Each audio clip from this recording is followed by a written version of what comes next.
Before we get into the video, could everyone please subscribe to my Endless Diary Tales channel? Thank you so much. The New Year holiday was over and my boyfriend, back from his hometown, asked me out for dinner. Suddenly, I heard his inner thoughts. You idiot simp of a woman, do you really think I love you? I'm just after your money, sweet-talking you for it. Oh, so you're after my money? Good. Not only will I make you cough up every penny you've taken from me, but I'll also make sure you lose everything and end up in jail. Chapter 1. The New Year holiday was over, and everyone was returning to work and school. My boyfriend, Pablo, came back from his hometown and asked me out for dinner, saying he had bought me a gift. I was excited and even bought him a new LV belt and the latest model phone. I waited for over an hour in the cold wind with my bag in hand before Pablo finally rushed over. He hugged me and kissed me on the cheek, saying, "Sweetheart, the traffic was terrible. Have you been waiting long?" All the frustration I had felt while waiting instantly melted away. Just as I was about to speak, I heard another voice. "So disgusting, it's like kissing a pig." I froze, looking up in shock, only to see Pablo wiping his mouth with a tissue. Then I heard another voice. I had to comfort this idiot woman, and now poor Sophia had to take a taxi home. I wonder if she even managed to get a cab. Sophia, what's going on? Pablo's so-called gift was nothing more than a single rose and a cheap small lipstick in the color of deathly Barbie pink.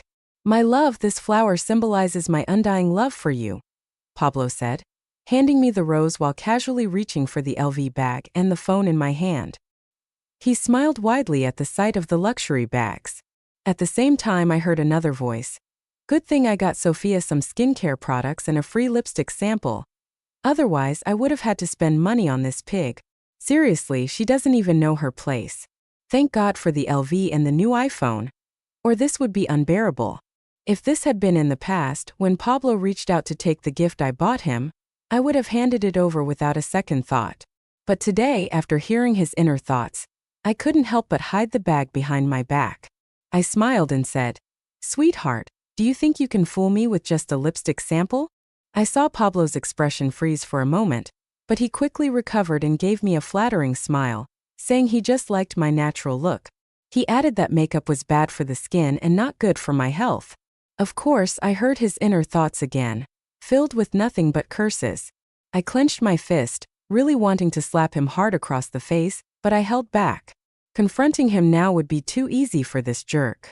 "No way you're taking me to a fancy dinner," I said, pointing to a Japanese restaurant across the street. "Camila, sushi is raw, and the internet says it might have parasites. How about we get some steak instead?" Pablo suggested. I laughed coldly inside. I knew he didn't like sushi, but did he not know I didn't eat steak? I headed straight for the sushi place, and Pablo had no choice but to follow. Of course, I heard his inner thoughts again, still full of profanity. I really couldn't believe that this supposedly refined and elegant man had such a filthy mind, worse than a street vendor's foul-mouthed tirade. Still, no matter how nasty his thoughts were, I wasn't going to say a word. I would pretend not to know. What I wanted to figure out now was why Pablo, who didn't even like me, had pursued me in the first place. Once we were seated at the sushi restaurant, I started ordering salmon, peony, shrimp, sea urchin, and more. After ordering a good amount, I acted as if I had suddenly remembered him and asked, "What would you like?" "Just some fried rice," Pablo said. I smiled brightly while his inner voice sneered. Eat. Pigs don't even eat as much as you. You're going to eat yourself to death." As I enjoyed my salmon, I casually asked, "Pablo, do you love me?" "Of course, darling," Pablo said confidently. His expression perfectly matched to his words, though there was a hint of disdain in his eyes. His inner voice said, "I'd rather like a pig than like you." "So what exactly do you like about me?" I asked on purpose. "I like everything about you," Pablo said.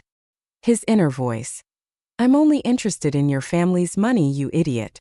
Once we're married and you eat yourself to death, I'll inherit everything." The chopsticks in my hand clattered to the ground with a loud clink, and my heart seemed to skip a beat. I had already known he was a scumbag after hearing his inner thoughts, but I hadn't expected his goal was to kill me and inherit my family's wealth. As I bent down to pick up my chopsticks, I heard his inner voice again. "She's eating like this with that heart-clearing tea working its magic. I won't have to wait 10 years. Chapter 2, Heart-Clearing Tea. My mind roared as the realization hit me. This was the beauty tea that Pablo had given me, claiming it was a special product from his hometown. He said drinking it regularly would make my skin smooth and fair. I had believed him, drinking it every night. And my weight? It shot up.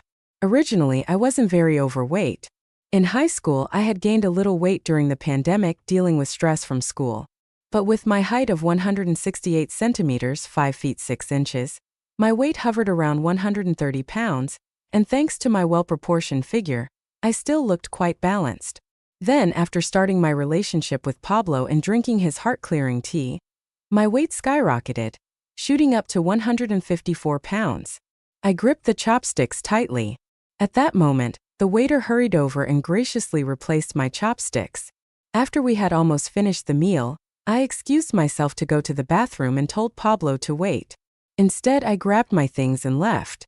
Half an hour later, Pablo called me and I answered with a cheerful tone. "Darling, it's the new year, and you bought me a single rose and a tiny lipstick sample. Who knows if it was just a freebie with something else you bought? Did you really expect me to pay for the meal?" With that, I hung up. I had liked Pablo since high school. Just like it's written in books, love came out of nowhere, and I fell deeply.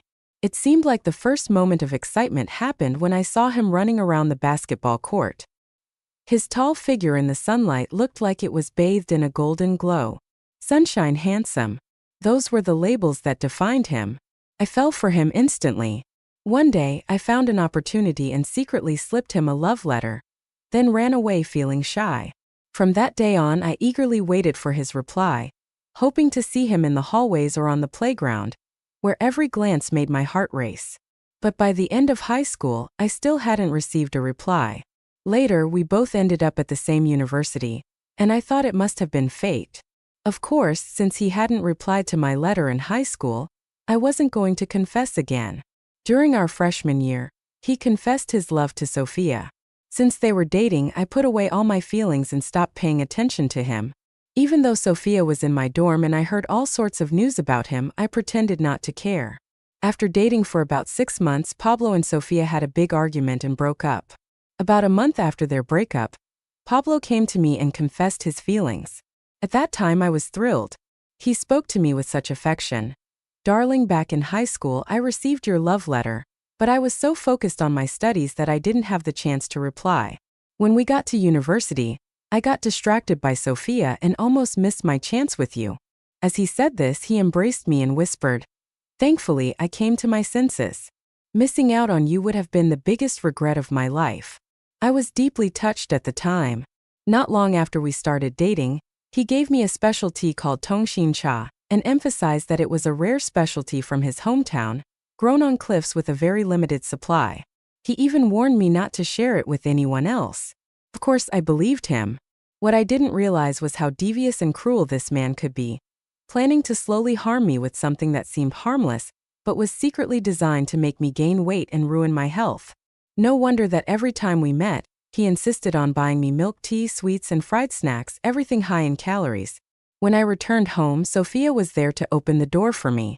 I owned a place in the city, and when the school break started, Sophia had come to me in tears, claiming that her family favored boys so much that her mother, after giving birth to a second son, left no place for her at home.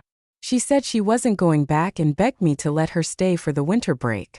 She promised she'd do the housework to pay for her rent. But after she moved in, all she did was hide in her room, live streaming her dances and songs, causing the neighbors to complain to me multiple times. Housework? I did some, and the cleaning lady did the rest. I hadn't seen Sophia lift a finger.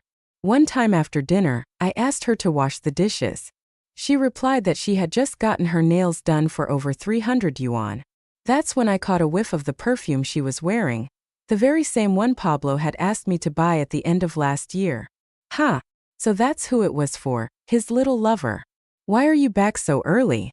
I thought you were going to have dinner and see a movie," Sophia asked as I changed my shoes.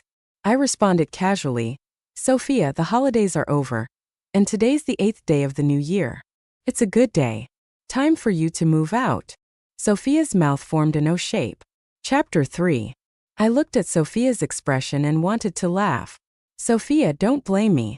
You know my boyfriend came back. And when he found out you were staying at my place, he got a little upset, I said deliberately. When I got back, I calculated the time. Sophia had been staying at my place, and when Pablo returned, he first went on a date with her. Afraid I'd find out, he arranged for me to meet him at a designated place, where I waited in the cold for an hour and a half while he used that time to go on a date with Sophia. Now my plan was twofold. First, to drive Sophia away. Second, to stir up trouble between the two of them to vent some anger. After all, you are his ex-girlfriend, I said, spreading my hands.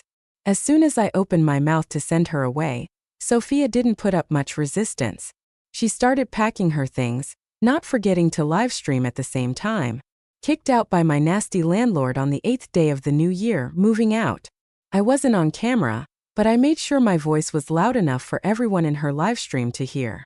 Sophia, you've been living at my place for a month and a half, eating my food, using my things, and not paying a penny in rent.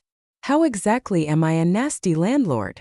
Sophia clearly didn't expect me to follow her into the room. Camila, this is my room, Sophia said, her face turning sour. This is my home, I sneered, glancing at her suitcase. Wow, the nerve she has. My LV bag, my skincare set, perfume, lipstick. She had been using these while she was here, but now she was planning to pack them all up and take them with her.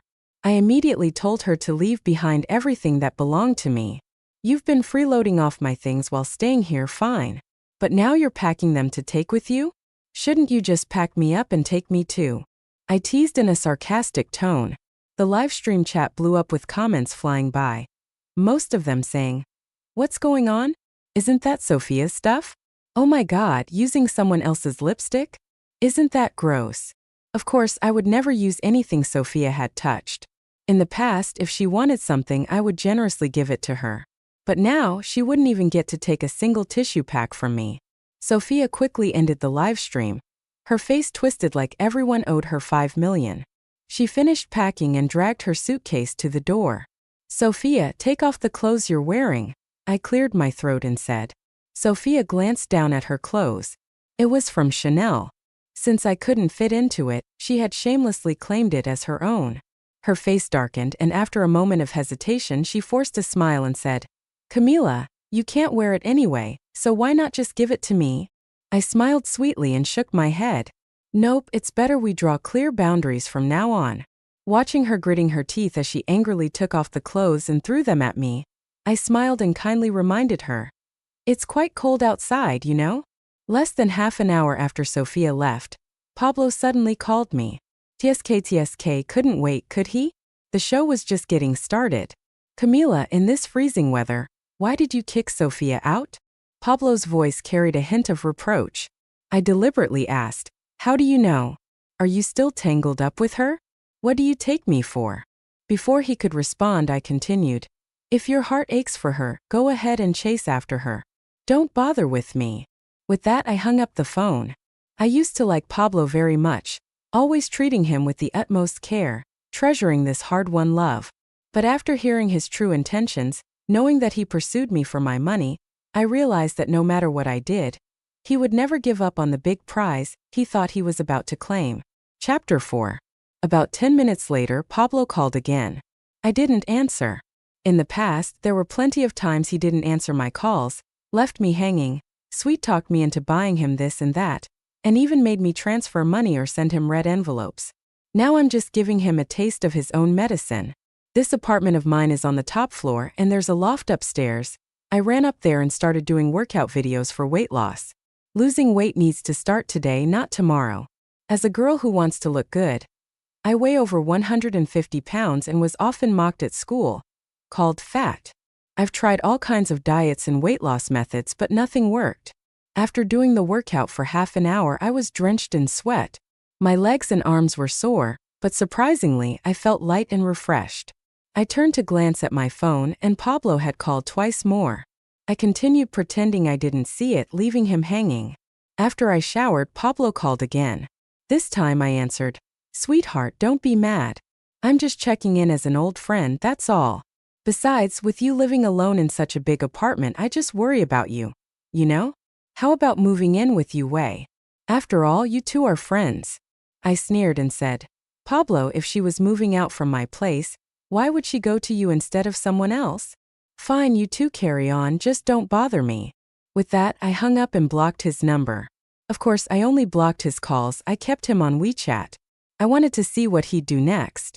From what I know about those two, they must be sweet-talking each other behind my back right now, probably complaining about who leaked the secret. At around 10 p.m., Pablo showed up at my house with Sophia. Chapter 5. When I opened the door and saw the two of them, I was genuinely surprised. I had imagined all sorts of scenarios, but I didn't think they'd be shameless enough to show up at my door in person. What do you want? I leaned against the door frame and asked. Pablo tried to hug me, but I pushed him away. I could hear his inner thoughts. Damn, she's really mad. What should I do? He said he wanted to explain everything in person, that he and Sophia had broken up a long time ago. After Sophia left my place, she had nowhere to go. So out of desperation, she messaged him for help. As her ex, you can help her figure something out, I replied. Sophia looked at me with those pitiful eyes, desperately trying to explain that she really had nothing to do with Pablo anymore. She begged me not to misunderstand, saying that since it was just after the new year, school hadn't resumed, and she couldn't get into the student dorms or find a place to rent. She asked me to let her stay for a few more days. Camila, I can clean, do laundry, cook. Please let me stay for just a few more days. She put on an innocent, pitiful look, her eyes welling up with tears. Next to her, Pablo said that he came personally to explain everything, hoping I wouldn't take it the wrong way. Sorry, but I do mind, I said. With that, I started to close the door. Of course, in that brief moment, I could hear all of Pablo's inner thoughts filled with curses and a bit of panic. Yes, he was definitely panicking right now because Sophia believed what I had told her. After leaving my place, she called him, demanding to know why he let me kick her out and asking if he was thinking of ditching her to chase after me for a better life. Now it was Sophia insisting that he come here and talk to me in person. Sophia even gave an ultimatum. Either Pablo books her a 5-star hotel tonight, or she moves back into my place. Moving back here? That's absolutely not happening. I looked at Sophia with a mocking smile and asked her, don't you feel awkward living with your ex-boyfriend's current girlfriend? Or are you really so broke that you need your ex-boyfriend's current girlfriend to support you? Aren't you supposed to be playing the rich heiress role in your live stream? Don't let that persona fall apart. A while ago, when Sophia was staying here and streaming, of course I watched her streams. She shamelessly took photos all over my apartment, flaunting my luxury items online, claiming they were hers. She never cared whether I'd mind or not. In the end, Sophia's pride couldn't handle my mockery, and she turned around, dragging her suitcase as she left. Pablo glanced at me, then at her, hesitating about whether to follow her. I closed the door, making the choice for him. Then through the door I heard his inner thoughts. Damn it. I'll deal with this stupid B*** later.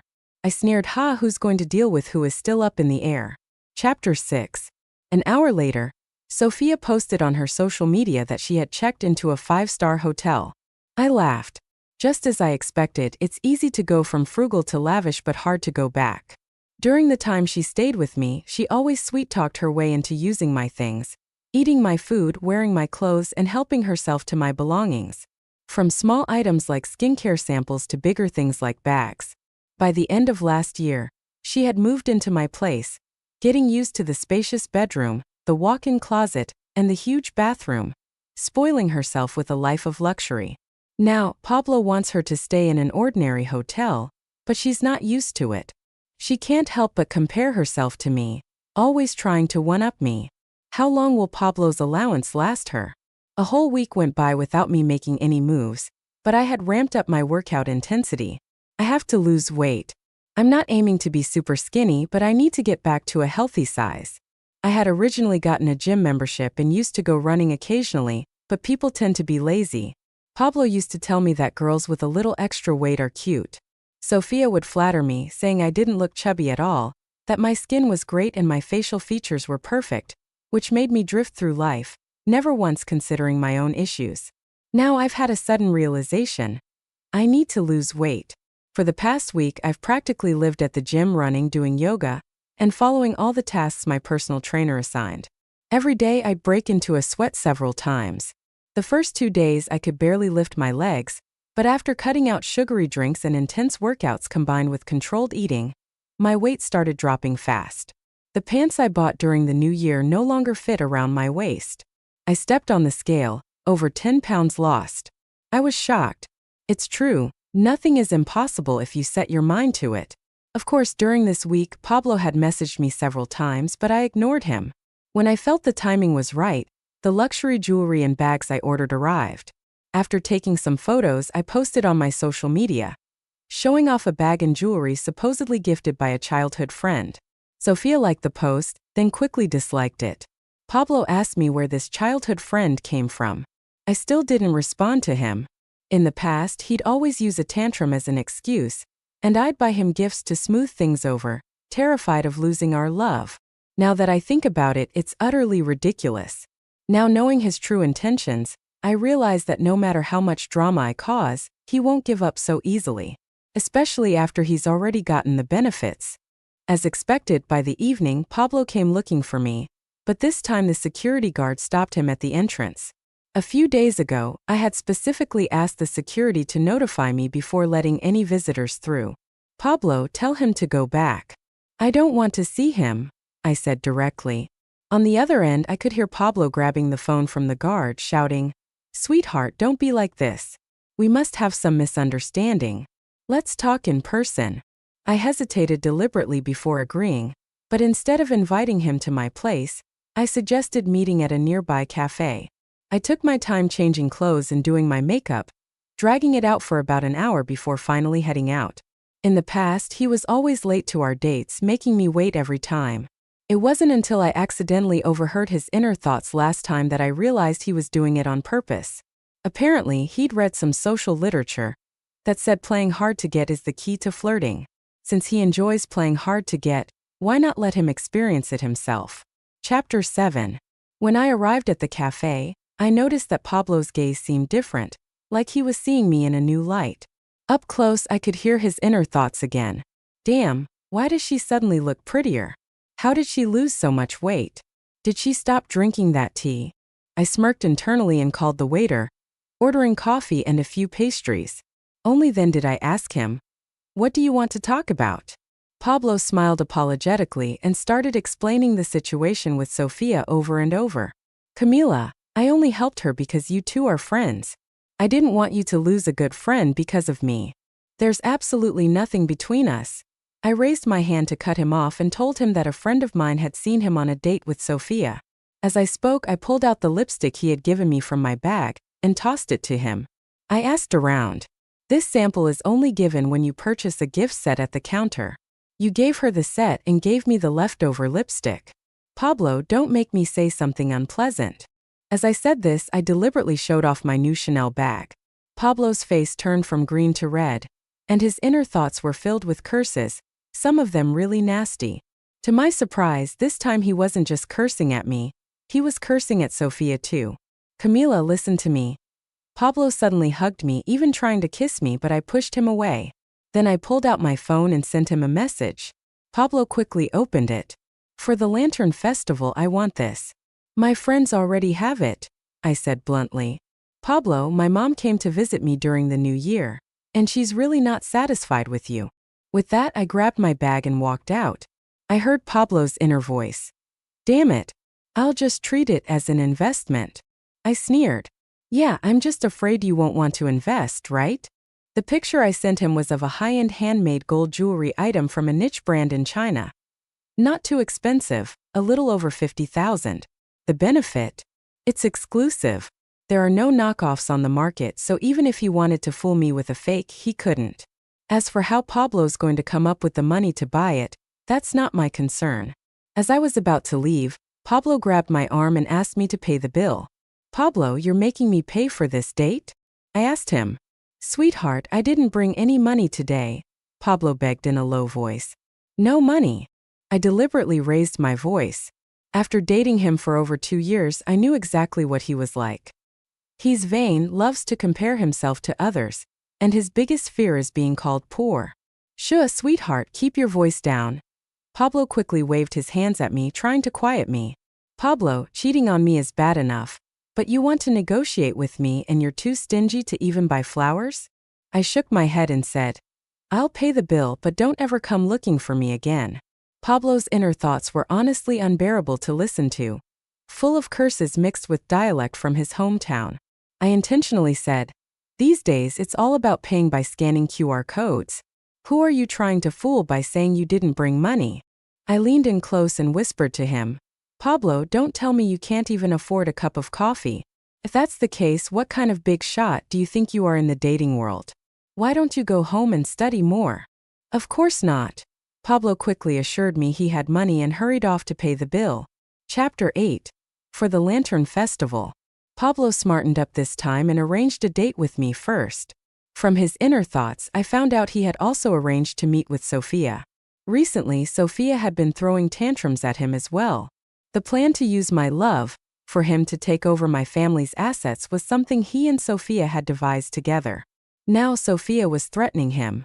If he dared to betray her, she would tell me everything about their plan. To avoid losing everything, Pablo was now spending money on both sides to keep us both happy. Of course, Pablo's persona around me was that he came from a wealthy family with farms, 2 pig farms, and a prosperous background. He acted like a proper rich young master. I used to believe him until I heard his inner thoughts. That's when I realized his hometown was actually poor, and he had a younger brother who couldn't even afford to go to school. The only reason he was able to attend college was that, as a kid, he had some smarts and good looks. A distant uncle took a liking to him and brought him to his home to be a companion for his son. However, by high school, Pablo had picked up some bad habits and fell out with his uncle and cousin. So from college onward, that distant uncle had washed his hands of him entirely. When he entered college, Pablo didn't focus on learning.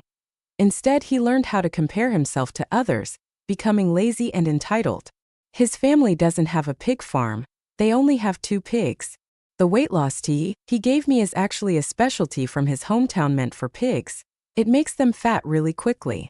I posted the gifts Pablo gave me on social media, but this time I said it so only 2 people could see it: Sophia and Pablo. I refused to believe Sophia wouldn't cause a fuss with Pablo after seeing that gold and diamond-encrusted jewelry. The great thing about gold is that, even if you don't know much about it, you still know it's expensive. That's why I asked Pablo for this gift. I was afraid of niche luxury items that Sophia might not recognize, and Pablo could easily deceive her.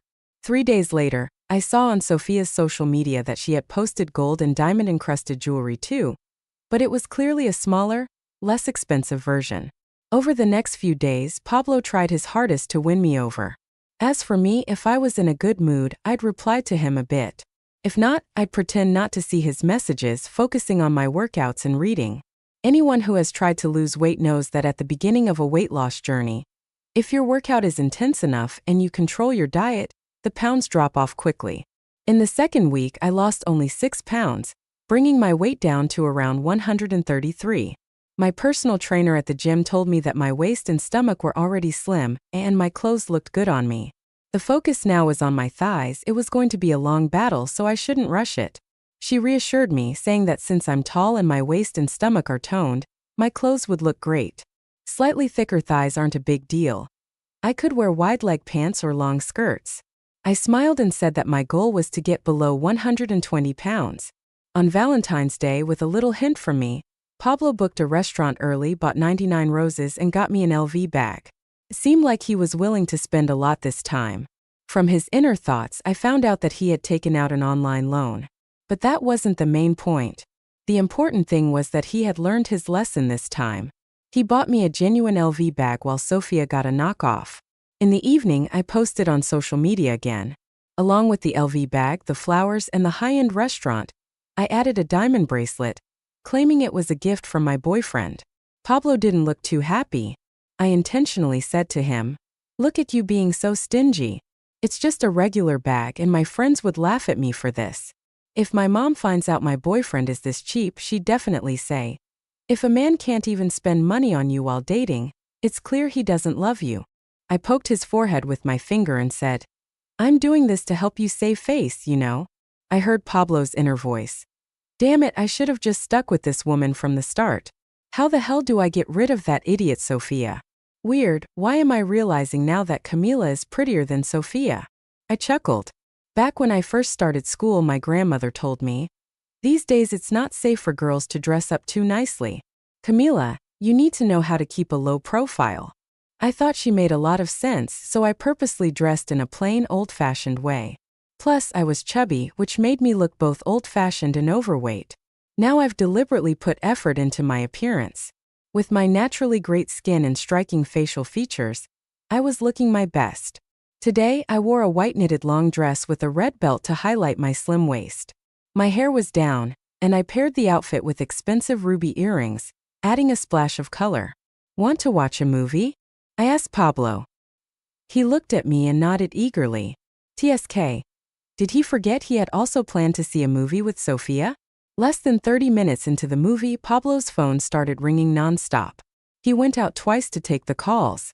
His inner thoughts were full of curses, directed at Sofia. Later, he outright blocked Sofia. When the movie ended and we stepped out of the theater, I spotted Sofia in the crowd, her face cold and looking extremely displeased. I knew Pablo and Sofia had planned to see a movie at this theater. I could hear his inner thoughts. I had intentionally timed everything perfectly just to bump into Sofia. Chapter 9. Pablo tried to pretend he didn't see her, but I deliberately walked over and called out loudly, "Sofia, are you here to watch a movie too?" When she saw me, Sofia shot Pablo a glare and forced a slightly awkward smile as she greeted me. I looked at the LV bag she was holding, leaned in close and sneered. "Even if I didn't agree to lend you my bag, you didn't have to buy a fake one to show off, did you?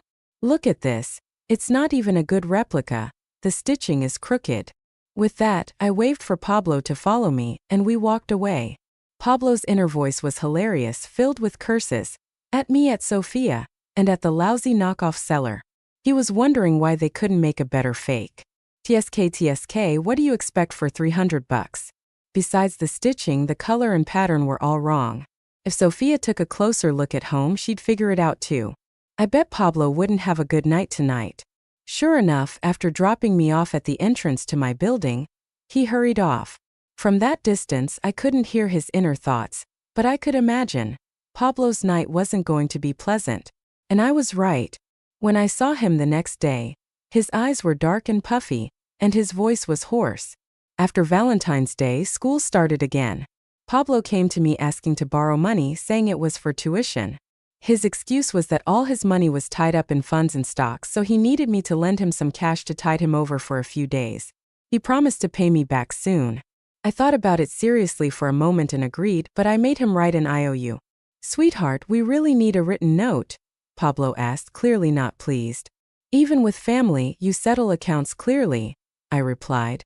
If he didn't agree, that was fine by me. With that, I turned to leave.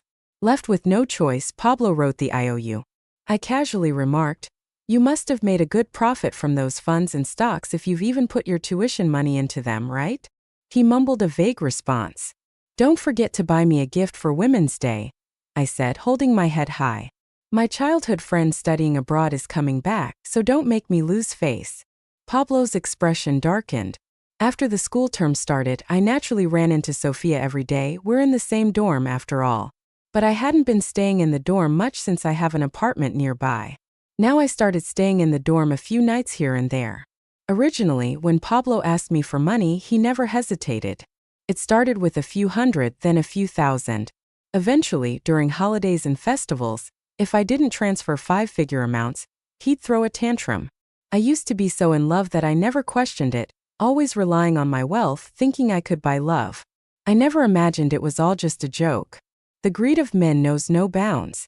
Once they get something for nothing, their appetite only grows. Not only did Pablo take my money to live the rich young master lifestyle, but he also used it to support other women. Recently, I listed all my expenses from the 2 years I'd been with Pablo. Just the money I transferred and the red envelopes amounted to over 300,000 yuan. And that doesn't even include the expensive gifts he coaxed me into giving him, both openly and secretly. Without my financial support, Sofia's rich girl persona couldn't hold up anymore. In the dorm, she'd always carried herself like a spoiled heiress, which didn't win her many friends. Now people finally had their chance to mock her, saying things like, "Did your family go bankrupt? Can't afford Chanel anymore. Sofia, do you wear the same pair of shoes all year?" And others said, Sophia, this outfit is so terrible I wouldn't be caught dead in it. How can you even wear it? Lately, Pablo has been clinging to me more than ever. From his inner thoughts, I found out he's planning how to dump Sophia and settle down with me for good. It's exactly as I suspected. These two were in it together, but the slightest storm has their ship sinking. Chapter 10. For Women's Day, Pablo really splurged. He bought me a bracelet and took me out to dinner. Then he started subtly probing about my family's wealth. I half-jokingly, half-seriously told him, my parents are divorced, so they divided their assets early on. As for me, I don't have that much money, just a little over $1 billion. I watched as his face filled with shock. He asked, is all that money yours alone? I nodded, pretending it was no big deal, and said, my grandfather says I studied literature, so I won't be able to make money. He's planning to give me a building in Haicheng so I can just live off the rental income. My dad remarried, so I won't get much from him. I don't have any inheritance rights to the family business. At most, I'll get 2 companies. As for my grandmother's side, they'll probably leave me some property and savings. I shrugged. That's about it. What about you, Pablo? He stammered and mumbled, claiming his family has 2 factories, but it was clear even he wasn't convinced by his own story. I smiled and started painting a grand picture for him, telling him that after graduation I'll just focus on writing. No need to find a job. Now that the pandemic is over, I'm planning to travel the world, taking in the sights as I go. As the elders say, reading thousands of books is no better than traveling thousands of miles, I added with a smile. My dad wants me to marry into another wealthy family. There have been a few matchmakers approaching him lately, but we'll see. At this point I shrugged again. Darling, no. Pablo became flustered and quickly asked, don't you love me anymore? University romances are all about fleeting moments, I said with a laugh. Pablo, don't take it too seriously. As long as we're having fun now, that's all that matters. Who really expects a university romance to turn into marriage? After dinner, I insisted on paying the bill. Pablo's inner thoughts were pretty amusing. He was silently gritting his teeth, swearing to himself that he absolutely had to win me over so he wouldn't have to worry about money for the rest of his life. Now he no longer wanted to get rid of me and run off with Sophia. Instead, he was eager to use me as his ticket to climb into high society. He made up his mind. Tonight he was going to be honest with Sophia and break up with her. After getting home, I fully charged my phone and kept an eye on Sophia's social media and her live stream. With such an exciting turn of events, I really didn't want to miss anything. But by midnight everything was quiet. I was a bit confused, wondering if I had misread the situation. Could it be that Pablo, that scumbag, actually managed to convince Sophia to agree to break up? In theory that seemed impossible, right? Recently, not only had he racked up online loans, but Sophia's credit card was also overdue. At 11 p.m. I went to bed. I figured that by the time I got to school the next day, I could gather some clues from Pablo's inner thoughts. Early the next morning, I was woken up by my phone ringing. When I answered, it was the police. They asked if I was available to answer some questions. From the police, I learned that Pablo and Sophia had gotten into a huge argument last night. Pablo had told her that I was his true love and suggested they break up. Sophia threatened him, saying she'd agree to the breakup only if he gave her 1 million yuan. And if he didn't, she would reveal the truth about the weight loss tea to me. The argument escalated, and in a fit of rage, Pablo grabbed a fruit knife and threatened her. During the struggle, Sophia kicked Pablo in the groin and was about to call me to expose everything. Furious, Pablo slashed Sophia's face with the fruit knife and stabbed her in the abdomen. Sophia's cries for help alerted her roommate, who called the police. The police arrived quickly, took Sophia to the hospital for emergency treatment, and arrested Pablo. Because of their statements, I was also dragged into the situation. The police asked if I could provide a sample of the weight loss tea, so they could test it for the effects Sophia had mentioned. I pretended to be confused and asked the officers, didn't they say they already broke up? Everyone at school knew about it. Why were they still entangled? The police spoke to me seriously, advising me not to flaunt my wealth in public. In this day and age, it's dangerous to attract thieves. And look at this, they had plotted to take my life. The breakup was just a facade. Chapter 11. The weight loss tea was tested and confirmed to cause weight gain. along with having mild toxicity that could lead to an accelerated heart rate and palpitations. In other words, long-term consumption could indeed result in death. The police told me I could press charges or settle privately with a letter of understanding. How could I possibly settle privately? Of course I pressed charges. I hired a top-tier lawyer and took both Pablo and Sofia to court. The stab wound Sofia suffered in her abdomen injured her uterus. The doctor said she might never be able to have children. Of course, what concerned her the most wasn't her abdomen but her once prized face, which was now permanently disfigured. Her family was of modest means, with a younger brother at home, and her parents were indifferent toward her. They refused to pay for her reconstructive surgery, so she also sued Pablo, demanding compensation. Meanwhile, Pablo's online loans had been overdue for a while. When the lenders found out he'd been arrested, they realized they wouldn't even get back the principal, let alone the interest, so they sued him too. Thanks to solid evidence and the fact that I had an excellent lawyer, Sofia was sentenced to 1.5 years, while Pablo was sentenced to 7 years. After Pablo's sentencing, I could no longer hear his inner thoughts. I knew that from then on we had no connection whatsoever. Chapter 12 Epilogue. Both Pablo and Sofia were sent to prison and expelled from school.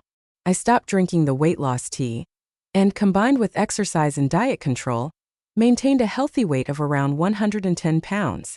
I didn't go overboard trying to get thinner. Many people told me I was beautiful now, and even some of the best guys at school pursued me. The rest of my university life was filled with joy. However, I was torn between two decisions. Should I pursue love and marriage or focus on grad school? Such a dilemma.